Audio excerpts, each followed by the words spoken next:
مجھے ایک دفعہ یاد آیا کہ دعا کرنے کے لیے کہ اپنی نیکیوں کو، فلاں کام کے لیے دعا کرنی ہے، اپنی نیکیوں کو یاد کر کے، یہ بتایا نا رسول اللہ صلی اللہ علیہ وسلم نے ایک طریقہ بتا دیا کہ اسے وسیلہ بناؤ، اپنی نیکیاں یاد کر کے۔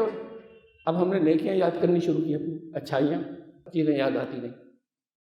اچھا جیسی یاد آتی تھی پھر خیال آتا تھا کہ دعا کریں، تو آتا تھا یہ تو کر دیا تھا، ایسی جیسے اندر سے ایک انسانیت ہوتی ہے نا، ایک انسان کی فطرت میں ہوتا ہے کہ یہ پڑا ہوا ہے یہاں پر تو اس کو مدد کرنی چاہیے، کر دی تو ہر انسان کرتا، وہ بھی کرتا جو خدا کو نہیں مانتا ہے، جب دل میں کہیں درد، جس کے درد زیادہ آ جائے کسی وقت، اور کرتے ہیں بہت، اس سے بڑے بڑے کام کرتے ہیں۔ یہ اللہ کی رضا کے لیے تو اللہ کا خیال ہی نہیں آیا تھا، یہ ایک امپلس میں کیا، اللہ کا خیال نہیں آیا تھا۔ تو پھر اس کے بعد اگلی سوچی، بہت سوچی، اس کے بعد میں بہت رویا، اور جب یہ واقعہ یاد آتا ہے تو رونا آ جاتا ہے۔ Subscribe the channel and press the bell icon to never miss a video. الحمدللہ الذی له حمدا کثیرا کما امر، واشهد ان لا الہ الا اللہ وحدہ لا شریک لہ، واشهد ان سیدنا و نبینا و مولانا محمدا عبدہ و رسولہ۔ برادران کرام، ایک قصہ مشہور ہے مجنوں کا کہ بھاگا جا رہا تھا ایک میدان میں، ایک صاحب نماز پڑھ رہے تھے، خالی میدان تھا، ان کے سامنے سے برابر سے بھاگتا ہوا نکل گیا۔ اب ایک حدیث میں یہ بھی آتا ہے کہ اگر کہیں سترا لگا رکھا ہو، اتنے فاصلے سے اس کے بھی بیچ میں سے کوئی نکل جائے تو اس سے لڑو۔ نماز میں کیسے لڑیں گے؟ علماء نے تشریح کی کہ ہاتھ بڑھا کے روک دو۔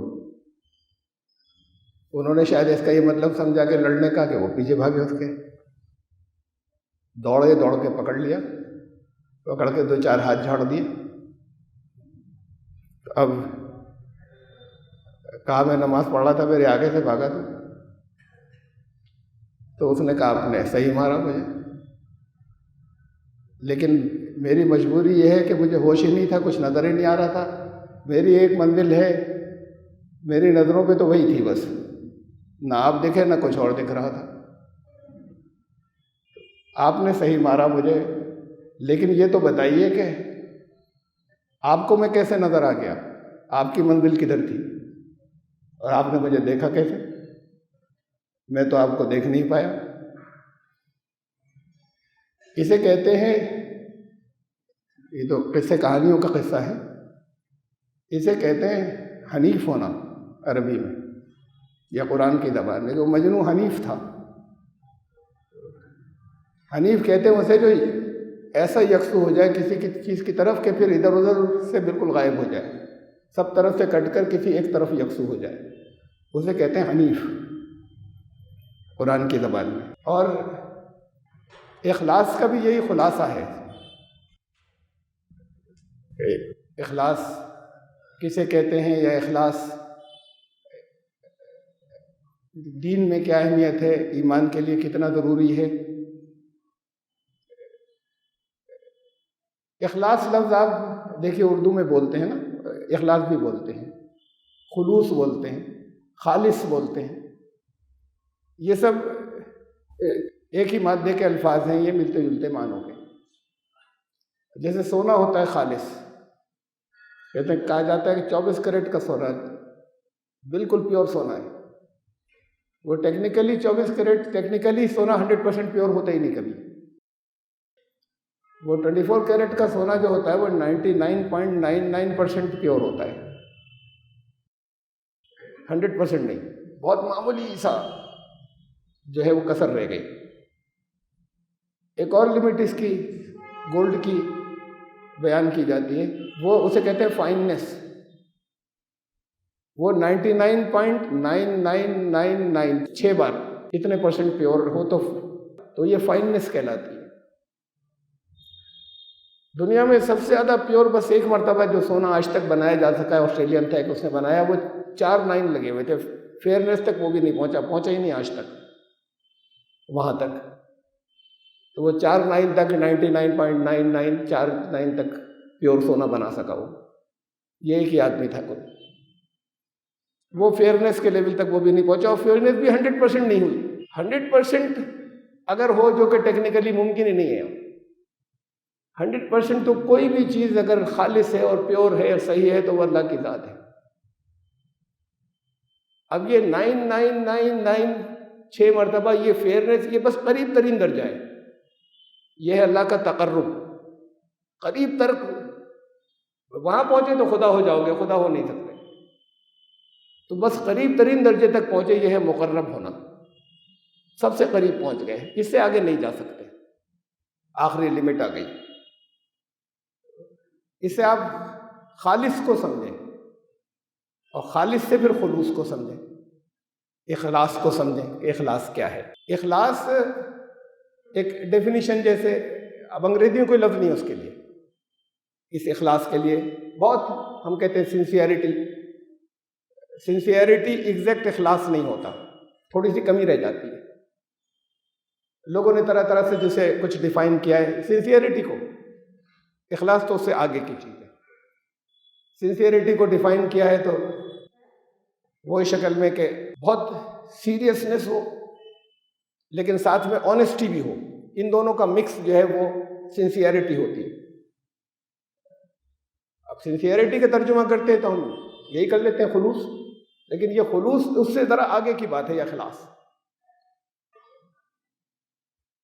آنیسٹی بھی ہو، ایمانداری بھی ہو، اور ساتھ میں سیریسنس ہو کسی بھی کام کے لیے بہت. پھر یہ بھی کہا جاتا ہے جن لوگوں نے اس کو سنسیئرٹی کی بات کی، سنسیئرٹی کو ڈیفائن کرنے کی، کہ کوئی کام اچھا جو کرنا چاہتے ہیں، جیسے کرنا چاہتے ہیں، جیسے دنیا والوں کے سامنے کر رہے ہیں، اسی کیفیت کے ساتھ میں تنہائی میں کرتے ہوں. اب یہاں جو نماز پڑھ رہے ہیں تو ذرا سا خیال ہے کہ اور لوگ بھی دیکھ رہے ہیں، وہ کیسی ہے، اور تنہائی میں جو پڑھ رہے ہیں وہ کیسی ہے، اکیلے میں وہ کس طرح کی تھی. تو اسی کیفیت یا اس انداز کا کام انسان اکیلے میں کر سکے. بات پوری نہیں ہوتی تو پھر اور چیزیں ساتھ میں خود محسوس ہوتا ہے انہیں کہ اس سے تو بات نہیں ہوئی پوری. تو پھر اور ڈیفائن کیا گیا کہ کسی طرح کی بدلے کی کوئی تمنا نہیں ہو کسی سے بھی. کسی کے لیے کوئی کام کر رہا ہے، اس سے بدلے کی طرح بھی تمنا نہ ہو.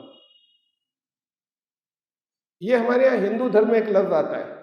ہندوؤں کے یہاں، ان کے یہاں دھرم کے اندر ایک یا دو الفاظ آتے ہیں جو ان کے یہاں مذہباً بولے جاتے ہیں. اویابھچارنی بھکتی، ایسی بھکتی جس میں ویبھچار کھوٹ ذرا بھی نہیں ہو. بدکاری ذرا، یعنی بھکتی میں بدکاری ہو جائے گی اگر ذرا بھی کھوٹ آ گیا تو، کھوٹ ذرا بھی نہیں ہو. ایک اور لفظ ان کے یہاں بولا جاتا ہے نشکام یوگ، بدلے کی ذرا بھی تمنا نہیں.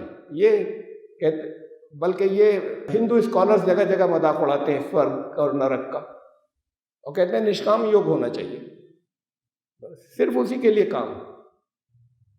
ان کہنے والوں میں سے کسی ایک کے یہاں بھی ملتا نہیں نشکام یوگ. ہونا یہ چاہیے، اربوں میں سے ایک پہ بھی نہیں ہوتا، لاکھوں تو جانے دیجیے. کوئی کام یہاں پر وہ نشکام کرتے ہی نہیں ہے. کوئی ایک آدمی بھی نہیں دکھا سکتے ایسا جو نشکام کرتا ہو. وہ بھکتی کی بات ہے، خدا کی تو جانے دیجیے. اپنی زندگی کے اندر کوئی نہ کوئی مقصد ہوتا ہے. بچے کو اسکول بھیجا، اچھے والے اسکول میں بھیجیں گے، جتنی بھی ہماری حیثیت ہوگی اس کے اعتبار سے. رشتہ اچھا تلاش کریں گے جیسی بھی ہماری حیثیت ہوگی. کوئی اس کے اندر ایک تمنا ہے کہ یہاں ہمارے لیے اچھا ہو جائے دنیا کے اندر. تو جب یہ تمنا ہوئی کہ یہاں ہمارے لیے اچھا ہو جائے تو نشکام سے تو نکل گئے کہ جہاں کوئی اپنے لیے تمنا ہی نہیں ہے. جو جس کی بات کرتے ہیں وہ ہوتا نہیں ہے، اور جو ہوتا ہی نہیں ہے اس کی بنیاد کے اوپر وہ کہتے ہیں یہ سورگ نرک یہ تو سب گھٹیا باتیں ہیں. بات ٹھیک ہے اپنی جگہ تھیوریٹیکلی کہ یہ سورگ اور نرک سے اوپر کا درجہ ہوا، لیکن پریکٹیکلی ان کے یہاں نہیں ملتا. کم از کم قرآن نے انسان کو بنایا تو انسان کی نفسیات کو، اس نفسیات بھی اسی نے دی جسے نفسیات کہتے ہیں. نفس اسی نے بنایا، نفس کو جو پراپرٹیز دی وہ نفسیات ہے. یہ ورڈ ہی یہ قرآن سے آیا ہے. جسے بات کو سائیکالوجی کہا جانے لگا یا سائیکی انسان کی کہا جانے لگا، تو وہ جانتا ہے، پیدا کرنے والا جانتا ہے، اس لیے کہ اس نے خاص مقصد سے بنایا تھا۔ تو جو ایلیمنٹس رکھے نفس کے اندر، فَأَلْهَمَهَا فُجُورَهَا وَتَقْوَاهَا، اس نفس کے اندر اس کا تقویٰ بھی الہام کیا، اس کا بکھراؤ اور ڈس انٹیگریشن بھی اسی کے اندر الہام کیا، اور پھر اس کو چوائس دی، علم دیا کہ تم کیسے کرو اور کیسے اپنے آپ کو ایوالو کرو، اوپر لے جاؤ اس سے بچتے ہوئے، اس حصے سے جو تمہارے اندر رکھا گیا ہے، نفس کے اندر وہ بھی رکھا گیا ہے۔ تو وہ جانتا ہے کہ ایک بڑی بھیڑ نہیں، بہت بڑی بھیڑ، اور اس سے بھی بڑی بھیڑ وہاں نہیں پہنچ سکے گی جہاں وہ صرف ان چیزوں سے اوپر اٹھ جائے کہ بدلے میں کچھ نہ ملے، بس آپ کی محبت میں کر رہے ہیں جو کچھ بھی کر رہے ہیں۔ زبانی کہا جاتا ہے، اس مقام تک نہیں پہنچتے، اس لیے وہ اس کو جانتا ہے، اور وہ حقیقت ہے، کوئی جھوٹے وعدے نہیں ہیں۔ تو بیان کر دیا کہ یہ کرو گے تو یہ انعامات مل جائیں گے، قرآن بھرا پڑا ہے، یہ کرو گے تو اگر اس کے خلاف کیا تو یہ سزائیں ملیں گی، قرآن بھرا پڑا ہے بھیڑ کے لیے۔ اس کو تذکرہ ہی بہت کم کیا، وَلَا ذِکْرُ اللَّهِ اکبر، اللہ کی یاد جو ہے وہ اس سے آگے کی چیز ہے، جو اصل یاد ہے اس کو ایک ہی جگہ ختم، بار بار اس کو نہیں دہرایا اس بات کو۔ بہرحال وہ یہ جو اس کی اصل پہچان کیا ہے، اخلاص کی۔ اخلاص جن لوگوں میں ہوتا ہے ان میں کینہ نہیں ہوتا۔ کینہ جانتے نا، اندر کسی کے لیے کچھ کھٹکنے والی بات، قدورت تو زیادہ بڑی بات ہو گئی، بہت سے بھرا ہوا ہے، نفرت بھری ہوئی ہے، پھر اور تھوڑی سی تو ہے، کچھ کھٹک ہے، تو یہ کینہ جو ہے یہ اس سے دل بالکل صاف ہوتا ہے، کسی کے لیے کینہ نہیں ہوتا۔ ان کے عمل میں تو یہ ہو سکتا ہے کہ کسی کے ساتھ میں تجربہ ہے پرانا کہ نقصان پہنچتا ہے، ہمیشہ نقصان نہیں پہنچے گا جتنا ساتھ میں رہیں گے، تو وہ عمل میں اس سے احتیاط رکھیں گے، کینہ نہیں ہوگا، اندر نفرت نہیں ہوگی۔ یہ الگ بات ہے کہ اس سے احتیاط رکھیں گے، تجربہ ہے۔ کچھ لوگ اس سے بھی اوپر ہوتے ہیں۔ ہمارے استاد، ان کا جب انتقال ہوا، ہمارے شمس سید عثمانی رحمۃ اللہ علیہ، اس کے بعد ہمارے ایک ساتھی نے، بہت پرانے اور بہت قابل آدمی ہیں، انہوں نے توجہ دلائی، آپس میں ایک دوسرے سے بات کرتے تھے کہ ان کی یہ خصوصیتیں تھی کہ کینہ ذرا سا بھی نہیں تھا ان کے دل میں، ذرا سا بھی نہیں تھا ہی نہیں، کسی طرح کا نہیں تھا، دشمنوں کے لیے بھی نہیں تھا۔ ہم تو دن رات دیکھتے تھے، ہمیں انہوں نے بتایا تو ہمیں احساس ہوا کہ بالکل صحیح کہہ رہے ہیں۔ یہ تو کوئی مخالف نے کوئی بات کہی، انہوں نے اس کے لیے دعا کے لیے نیت باندھ لی، 2 رکعت نماز، اور کسی نے کچھ کہہ دیا تو اگر کچھ کہہ دیا تو بس پھر چہرہ غصے سے ان کا چہرے پہ بڑی ناراضگی کے آثار آتے تھے۔ وہ تو اس سے بھی آگے کوئی احتیاط نہیں۔ ارے ان کو زندگی ایسی تھی، انہیں کوئی نقصان ہی کیا پہنچائے گا، کیا چھین لے گا اور کیا لے لے گا فقیر آدمی سے، تو وہ تو اس کی بھی کوئی فکر ہی نہیں تھی کہ نقصان پہنچائے گا، اور پہنچاتے تھے لوگ، اور انہیں خیال نہیں آتا تھا اس کا۔ یہ ہے کہ آخری ایکسٹریم، اور بھی ہوں گے دنیا میں، بہت لوگ ہوں گے، بہت سے مطلب جگہ جگہ ہوں گے ایسے اللہ والے۔ میرے رابطے میں ایک ہی شخص میری زندگی کے اندر ایسا آیا، قریب سے دیکھنے پہ معلوم ہوتا ہے نا، ورنہ ملے تو بہت سے لوگ جنہیں اللہ والے کہا جاتا ہے، لیکن اتنا قریب سے نہیں دیکھا، ان میں بھی ہوں گے۔ تو میرے رابطے میں آج تک ایک ہی شخص آیا کہ جس کو اس درجے پہ کہا جا سکے، کہتے تھے کہ یعنی یہ آخری لمٹ ہے کہ جس پہ ذرا ہمیں وحشت ہوتی تھی، کبھی کبھی شروع میں تو وحشت ہوتی تھی، پھر عادت پڑ گئی کہ کیا کہہ رہے ہیں۔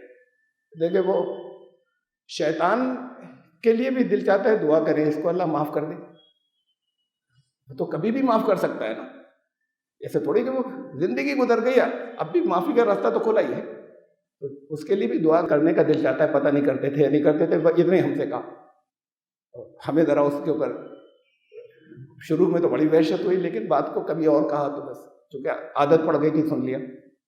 بہرحال اتفاق نہیں ہوا کبھی کہ تو اللہ کا دشمن ہے۔ یہ آخری درجے کی ایک لمٹ ہے ان کی اپنی کیفیات کی۔ ہمیں یہ تو وہ زندہ، میں نے اپنی آنکھوں سے چلتے پھرتے ایک انسان میں دیکھی، ہم نے واقعات سنے حضرت رابعہ بصریہ کے، جو کچھ ان کے بارے میں تھا، جتنی باتیں طرح طرح کی ہمیں ملتی ہیں ان کے واقعات کے اندر۔ ان سے پوچھا کسی نے یہی شیطان کے بارے میں کہ شیطان سے آپ کو نفرت ہے یا نہیں؟ تو انہوں نے کہا کہ میرا دل اس کے اندر کوئی جگہ ہی نہیں بچی. اللہ سے محبت ایسی ہے کہ اب اس میں جگہ نہیں کسی اور کی، نہ کسی کی محبت آنے کی جگہ ہے، نہ کسی کی نفرت آنے کی جگہ ہے. کہتی تھی بہت، یہ مختلف الفاظ میں مختلف موقعوں پر ان کی زبان سے ادا ہوا اس طرح کے الفاظ الگ الگ ہیں کہ خدا میرا دل چاہتا ہے تیری جنت میں آگ لگا دوں اور تیری جہنم کو پانی ڈال کے بجھا دوں. انہوں نے تیرے بندوں کو تجھ سے دور کر دیا ہے، لالچ میں کر رہے ہیں کام، تیری محبت سے دور کر دیا ہے. یہ ان کی اپنی کیفیات تھیں. یہ تو بھائی جنت کی تمنا ہو اللہ نے رکھی، اس کا بیان اسی لیے کیا کہ لوگ تمنا کریں کامیاب ہو جائیں.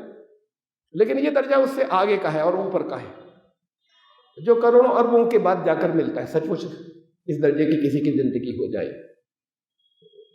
یہ اخلاص کی بھی وہ لمٹ ہے، وہ 6 دفعہ 9 فائنڈنس کی کہ وہ اللہ کے مقرب ہو گئے، جنت سے گزر گئے. ایسے جیسے ہم کچھ شہروں سے گزر جاتے ہیں کہ یہ ہماری منزل نہیں تھی، جنت منزل نہیں تھی، نکل کے آگے پہنچ گئے، راستہ تو وہیں سے جا رہا ہے اس تقرب کا یا قربت کا. وہ یہ ہے وہ اخلاص کا آخری درجہ جہاں تک پہنچا جا سکتا ہے، وہ ہے تقرب کا یا قرب کا. اب سونے میں جی 24 کیرٹ اصلی کہا جاتا ہے. اب جتنا کھوٹ ہوگا اتنا کہیں گے نقلی ہے، اتنا کھوٹ ہے اس کھوٹ کو کہتے ہیں منافقت دین میں.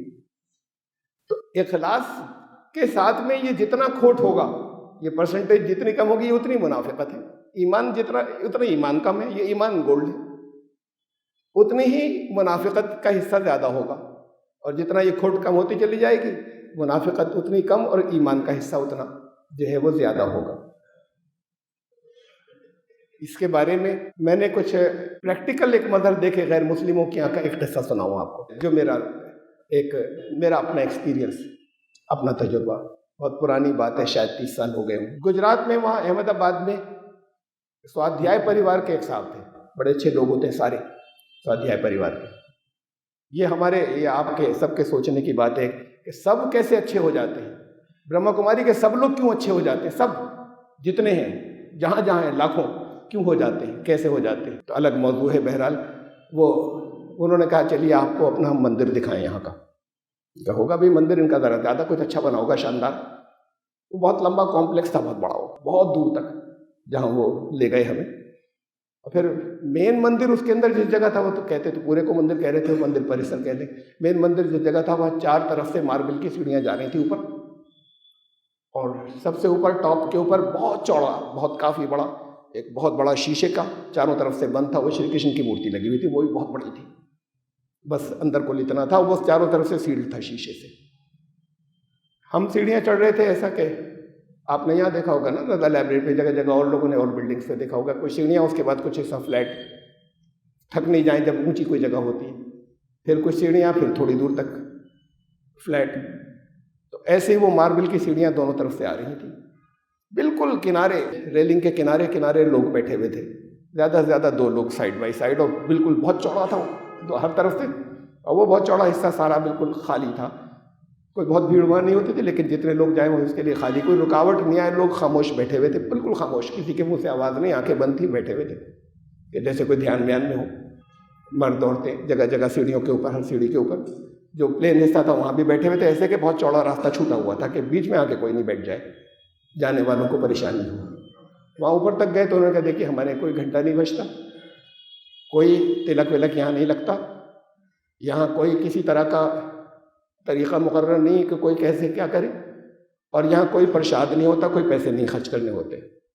یہ تو صرف انہوں نے کہا ہم تو یہ بناتے بھی اس لیے ہیں لوگوں کے اندر کی جو شردھا ہے اس کا دھیان کریں، بس یہ دنیا کی چیزیں نکل جائیں کہ بھگوان پیسے لیتا ہے کیا، یہ چیزیں الگ ہو جائیں تو لوگ بیٹھے جگہ جگہ دھیان کر رہے ہیں، آتے ہیں بیٹھتے ہیں دھیان کرتے ہیں چلے جاتے ہیں. اس کو تو ہم لوگوں کو اچھا کرنے کے لیے استعمال کرتے ہیں، ان مورتیوں کو اچھا بنانے کے لیے. لوگ ان کا اپنا فلسفہ ہے، اس سے واقعی انہوں نے بڑے بڑے کام کیے، بہت تفصیلات ہیں اس کی. تو خیر اس کے بعد وہ گاڑی میں بٹھا کے گھمانے، بڑا پریسر تھا، گھمانے لے گئے. ایک جگہ رکے، کچھ مٹی کھود رہی تھی، کام ہو رہا تھا، کچھ مٹی کا ٹیلا سا تھا، اس میں سے مزدور 4 مزدور 3-4 لگے ہوئے تھے، وہ مٹی کھود رہے تھے پھاوڑے سے، وہ کر کے جگہ کو پلین بنا رہے تھے. گاڑی انہوں نے سلو کر کے روکی، بولے ان مزدوروں سے کچھ بات کریے. مجھے عجیب سا لگا، مزدوروں سے میں کیا بات کروں، مطلب کیوں روک لیا ہے میں نے؟ کچھ بھی، میں نے کہا میں کیا بات کروں، بولے کچھ بھی کیجیے. اب یہ کہہ کر وہ اتر گئے تو پھر مجھے بھی ساتھ میں اترا. میری واقعی سمجھ میں نہیں آیا کہ یہ ساتھ میں موجود ہے، کہیں اکیلا ہوں تو میں اپنے حساب کی کوئی بات کروں. ان سے مزدوروں سے کیا کہنا چاہ رہے ہیں کہ بات کروں؟ تو بالکل ایک محمل سی بات میں قریب پہنچے نا، وہ رک گئے. وہ ہماری طرف دیکھا، انہوں نے ہاتھ پاس جوڑے، نمستے کیا. کہنے لگے کہ میں نے پوچھا کیا کر رہے ہو؟ اب یہ بڑا بیوقوفی کا سا سوال تھا نا، دیکھ رہے ہیں کیا کر رہے ہیں، پوچھے کیا ان سے؟ میں تو دیکھ رہا تھا کیا کر رہے ہیں. تو حضرت موسیٰ سے پوچھا تھا نا اللہ نے حضرت موسیٰ سے پوچھا، موسیٰ یہ ہاتھ میں کیا ہے تمہارے؟ قرآن میں ہے. بولے لاٹھی ہے. یہ تو اللہ کو ہی معلوم ہے، یہ سوال تھا کوئی. ان کو ذرا رک کر خیال آیا کہ اللہ کا سوال یہ نہیں تھا کہ یہ لاٹھی ہے، یہ تو ہر بچہ بھی بتا دے گا لاٹھی. اصل سوال یہ تھا یہ لاٹھی کیوں ہے ہاتھ میں تمہارے؟ تو انہوں نے کہا وہ میں بکریوں کے لیے اس سے پتے جھاڑتا ہوں، کبھی کبھی ٹیک بھی لگا لیتا ہوں، اور بھی بہت سے کام آتی میری. اب وہ ہمارا پہلا سوال یہ تھا کہ کیا کر رہے ہو؟ ہم اس لیے کہ اور کچھ سمجھ میں نہیں آیا. تو جواب سنیے. مزدور بولا کہ بھگوان کا کام کر رہے ہیں. مجھے ایک دم سے ذرا جھٹکا سا لگا. مجھے توقع ان مزدوروں سے، مٹی کھودنے والوں سے یہ نہیں تھی، سوچ ہی نہیں سکتا تھا. ان کے کوئی سکھائے پڑھا نہیں تھے، لیکن انہیں یقین تھا کہ جواب کیا دیں گے. تو مزدوری کر رہے ہیں، کوئی ایسا نہیں ہے کہ کسی کو وزٹرز وہاں آتے رہتے ہوں، گھمانے لے کر جاتے رہتے ہوں. تو انہوں نے کہا بھگوان کا کام کر رہے ہیں. پھر میں نے اور جو بھی سوال پوچھا اس کے جواب میں اس نے کچھ بھگوان کا نام لے کے کچھ کہہ دیا ہم سے. جو سوال پوچھا انہوں نے، میں نے کہا پیسے اس کی تمہاری اجر ڈیلی کی ویجز کیا ہے، کیا ملتی ہے؟ میں نے کہا وہ ہمیں بھگوان دیتا ہے، ان سے نہیں لیتے. ویجز ہمیں، اجرت ہمیں اس کے بھگوان دیتا ہے، ان سے ہم کچھ نہیں لیتے. روز آتے انہوں نے کہا نہیں ہم بدلتے رہتے ہیں، کبھی ہم آ کے کر لیتے ہیں، کبھی کچھ گاؤں کے لوگ کر لیتے ہیں، کبھی کچھ اور. یہ موٹیویٹ کر دیا تھا انہوں نے سب کو جگہ جگہ. تو جگہ آس پاس کے گاؤں میں دور تک ایسے ہی تھا. وہ آتے تھے بھگوان کا کام کرنے، کر کے چلے جاتے تھے. یہ میں نے مثال دی آپ کو اخلاص کی.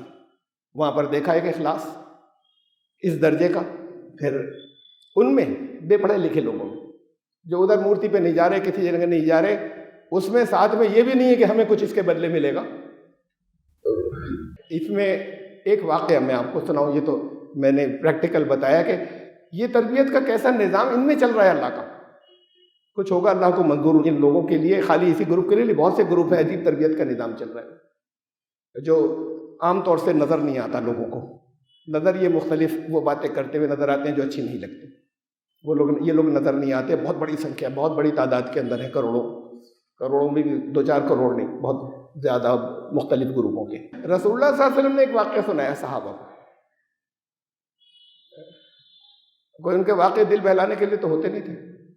ایک واقعہ سنایا کہ 3 نوجوان تھے، کہیں نکلے ہوئے تھے پہاڑی علاقہ، اور وہاں اچانک ایک طوفان کے سے آثار آئے اور بارش ہونے لگی اور ہوائیں تیز چلنے لگی. ایک غار میں گھس گئے.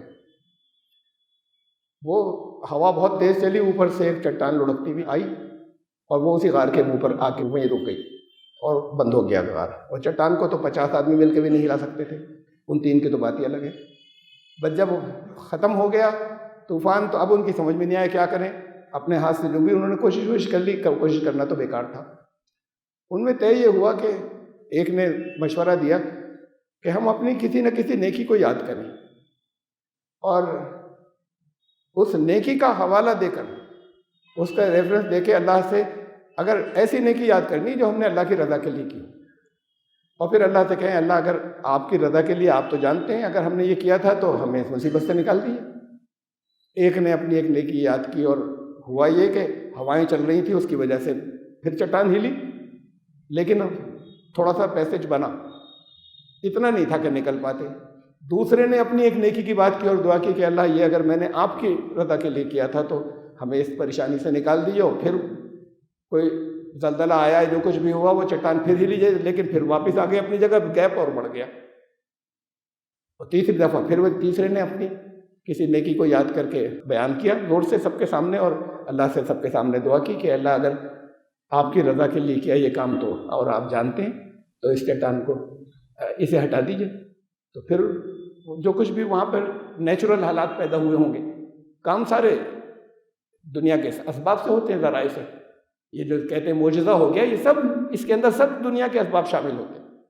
تو وہ معجزہ ہو گیا کہ پھر وہ چٹان جو ہے وہ لڑکتی ہوئی نیچے چلی گئی وہاں سے ہل کر، اور وہ نکل آئے۔ مجھے ایک دفعہ یاد آیا کہ دعا کرنے کے لیے کہ اپنی نیکیوں کو، فلاں کام کے لیے دعا کرنی ہے، اپنی نیکیوں کو یاد کر کے، یہ بتایا نا رسول اللہ صلی اللہ علیہ وسلم نے ایک طریقہ بتا دیا کہ اسے وسیلہ بناؤ، اپنی نیکیاں یاد کر کے۔ اب ہم نے نیکیاں یاد کرنی شروع کی، اپنی اچھائیاں، ہر آدمی کی بہت سی اچھائیاں ہوتی ہیں، اچھے اچھے کام جو کیے ہیں، کوئی ایسا ہے ہی نہیں جو جسے دنیا والے برا کہتے ہیں، اس نے بھی بڑے اچھے اچھے کام کیے ہوئے ہیں۔ اب طرح طرح کی چیزیں یاد آتی گئی، وہ ایک کوڑی پڑا ہوا تھا، کوئی چھو ہی نہیں رہا تھا اسے، اور وہ بیچ راستے میں پڑا ہوا تھا، تو وہ نے کہا بھائی دیکھا جائے گا جو کچھ بھی ہوگا، اخبار کا کاغذ اٹھایا پکڑ کے اس کو، پھر جا کے آ کے نہا لیے گھر، کنارے پہ بٹھوا دیا، فلاں موقع پہ یہ کیا، اور فلاں موقع پہ ایسے کیا، اور راستے میں جو جا رہا تھا چیزیں یاد آتی نہیں۔ اچھا جیسی یاد آتی تھی پھر خیال آتا تھا کہ دعا کریں، تو آتا تھا یہ تو کر دیا تھا، ایسی جیسے اندر سے ایک انسانیت ہوتی ہے نا، ایک انسان کی فطرت میں ہوتا ہے کہ یہ پڑا ہوا ہے یہاں پر، تو اس کو مدد کرنی چاہیے، کر دی تو ہر انسان کرتا، وہ بھی کرتا جو خدا کو نہیں مانتا ہے، جب دل میں کہیں درد، جس کے درد زیادہ آ جائے کسی وقت، اور کرتے ہیں بہت، اس سے بڑے بڑے کام کرتے ہیں، یہ اللہ کی رضا کے لیے تو اللہ کا خیال ہی نہیں آیا تھا، یہ ایک امپلس میں کیا، اللہ کا خیال نہیں آیا تھا۔ تو پھر اس کے بعد اگلی سوچی، بہت سوچی، اس کے بعد میں بہت رویا، اور جب یہ واقعہ یاد آتا ہے تو رونا آ جاتا ہے۔ ایک نیکی بھی اپنے پاس نہیں تھی، بالکل بینکرپٹ دیوالیہ، کہ جسے ہم یہ کہہ سکیں کہ یہ اللہ کے لیے کیا تھا، اللہ کی رضا کے لیے کیا تھا، اچھے کام تو کہلاتے ہیں، تو کوئی نیکی تھی ہی نہیں، خالی ہے، بالکل خالی۔ اس دن سے یہ کوشش کی کہ اللہ کو یاد کر کے اللہ کی رضا کے لیے کریں گے۔ نہیں آتا یاد ہر وقت، کبھی کبھی آتا ہے، کبھی کبھی کرنے لگے ایسا، ہمیشہ ہر وقت نہیں یاد آتا، بہت یاد اپنے آپ کو دلانے کے باوجود۔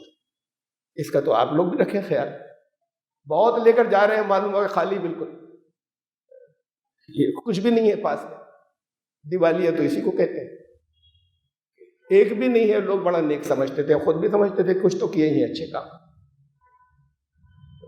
بہرحال نبی اکرم صلی اللہ علیہ وسلم نے یہ واقعہ یاد دلا کے کہا کہ اپنی اللہ کی رضا کے لیے اگر کیا ہوں، اب کسی کی اگر مدد کی، وہ بھی میرے کبھی کام آ گیا، اس کے بغیر بھی کر دیتے ہیں لوگ مدد، اچھے کام ہوتے ہیں، لیکن یہ بھی پھر اللہ کے بندے ہیں، اللہ کی رضا کے لیے کام کیے جائیں، تب وہ ہے اخلاص یا خلوص۔ اس میں قرآن نے کہا کہ ان کو تو حکم یہ دیا گیا تھا، قل ان صلاتی و نسکی و محیایا و مماتی للہ رب العالمین، یہ ہے خلوص، تم یہ کہو، یہ سب تمہیں سب کو حکم ہے، تم یہ کہنا، یعنی یہ تمہارے پاس سے اندر سے آواز آنی چاہیے کچھ کرتے وقت، میری نمازیں ہیں، ان صلاتی و نسکی، سارے جتنے مناسک ہیں، چاہے وہ روزہ ہو اور نمازوں سمیت اور قربانیاں ہوں اور جو کچھ بھی ہو، وہ نسکی و محیایا، میری زندگی کا ایک ایک پل، وہ مماتی، میری موت بھی للہ رب العالمین، اللہ رب العالمین کے لیے، موت بھی میری اللہ کے لیے۔ موت کب ہوگی اللہ کے لیے؟ موت تو آ جاتی ہے، تمہارے اختیار میں کہاں ہے؟ اللہ کے ہاتھ خوشی خوشی دے دو اپنی زندگی، اللہ کی موت کے لیے موت تو تب ہوگی جب خوشی خوشی اللہ کے لیے پریزنٹ کر دو، ورنہ تو ہر ایک مر جاتا ہے، غیر مسلم بھی مرتے ہیں، خدا کو نہیں ماننے والے بھی مرتے ہیں، تمہارے مرنے میں ان کے مرنے میں کیا فرق؟ یہ کہ رسمی کلمہ پڑھوا دیا کسی نے کہ بھئی وہ یاد کرو نا، کلمہ پڑھ لینا، کلمہ پڑھ لینا، یہ کلمہ تو ہزاروں دفعہ کا زندگی کا بھی بیکار جو ایسے ہی زبان سے پڑھا تھا، اور اس لیے کہ ہم آخر وقت میں بھی کلمہ پڑھ لیں، زبان خالی کہہ دے، دل پکار رہا تھا یا نہیں، مجبور کر رہے کلمہ پڑھ لو، خود سے بھی اگر پڑھ لیا تھا، اس لیے کہ یہ پتا تھا کہ بھئی آخر وقت میں پڑھنا ہے، اس لیے پڑھ لیا تھا، کسی کے کہنے سے نہیں۔ تمہاری موت اللہ کے لیے، اللہ کے لیے موت کب ہوگی؟ جب تم نے خود اپنی جان پیش کر دی کہ یہ آپ کے لیے ہے۔ میں کتنی دفعہ لوگوں سے کہتا ہوں کہ کیا جگہ جگہ، یہاں پر بھی کہا ہے میں نے، اور جگہ پر بھی کہتا ہوں، آئی سی یو میں مرنا چاہتے ہو، وینٹیلیٹر لگا ہوا ہے، گھر والے باہر کھڑے ہوئے، کسی کو گھسنے کی اجازت نہیں ہے، وینٹیلیٹر زندگی نہیں دیتا، بہت بہت ریئر، میں نے بہت کیس جتنے، اور بہت ہیں وہ بڑی تعداد میں، جتنے لوگوں کو جانتا ہوں ان میں سے ایک کو جانتا ہوں کہ وہ بچے تھے. اس کے علاوہ صرف اتنا ہوا کہ وہ انہوں نے جو کہہ دیا کہ اب ٹھیک ہو گئے لے جاؤ، وہ 8 دن بعد پھر اٹیک ہوا، ختم ہو گئے. دنیاوی حساب سے مومنٹس اتنے ہی ہوتے ہیں، دنیاوی اعتبار سے وہ ایسا ہو جاتا ہے کہ جیسے اس نے کچھ مومنٹس بڑھا دیے، ورنہ اس وقت مر جاتے. وہ چند دن بعد مر گئے بے ہوش ہو رہنے کے بعد. اب سیڈیشن میں ہے، کلمہ بھی نصیب نہیں. یہ والا کلمہ نہیں، اگر اللہ کی یاد کرنی تھی کچھ بھی نصیب نہیں، سیڈیشن میں ہے. گھر والے اپنے قریبی بھی نہیں مل پائے، ڈاکٹر نے آ کے ہاتھ ہلا دیا. اب ایسے ہی تو مرتے ہیں لوگ، اس لیے کہ بیمار ہوں وہ نہیں بھی چاہیں تو لوگ اٹھا کے لے جائیں گے گھر والے کے، اس کو لے کے جائیں فوراً ہاسپٹل، وہاں ایڈمٹ کر لیں گے، وہاں آئی سی یو میں پہنچائیں گے. اس موت سے اللہ کی پناہ نہیں مانگیں گے آپ؟ مرنا تو ہے ہی. اچھا بستر پہ مرو گے، بڑی سیف موت ہوئی.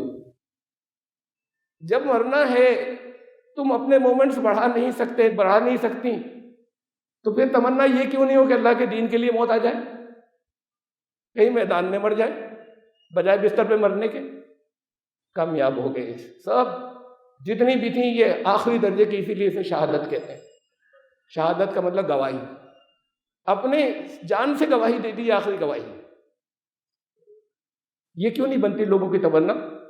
میں اللہ سے دعا کرتا ہوں جن تک میری آواز پہنچے ان میں پیدا ہو جائے یہ تمنا کہ اپنے بستر پہ نہیں مرے، ہم کہیں اللہ کے دین کے لیے مرے، کہیں جان ہماری وہاں پر جائے. یہ اخلاص کا ایک درجہ ہے. تم کہو میری صلاۃ، میری ساری نمازیں، میرے سارے مناسک، میری زندگی کا ہر لمحہ اور میری موت اللہ رب العالمین کے لیے. ایک جگہ فرمایا وما امروا الا ليعبدوا الله مخلصين له الدين حنفاء. حکم تو یہ دیا گیا تھا انہیں کہ دین کو بالکل خالص کر لیں اللہ کے لیے، یعنی سب طرف سے کٹ کر. حنفاء، وہی حنیف لفظ جو میں نے شروع میں کہا تھا وہ آ گیا. حنفاء اس کی جمع ہے، ایسے ہو جائیں سب سے کٹ کر اس کے لیے. یہ ہے مخلصین لہ الدین، دین کے لیے خالص، بالکل خالص.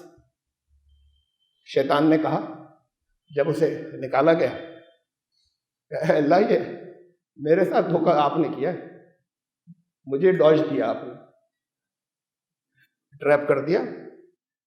اب لأزینن لہم فی الارض، میں اب ان لوگوں کے لیے اب اجازت لے لی تھی اس نے کہ ان کو بیکالوں. نے کہا ٹھیک ہے ایک وقت تک ہے اجازت.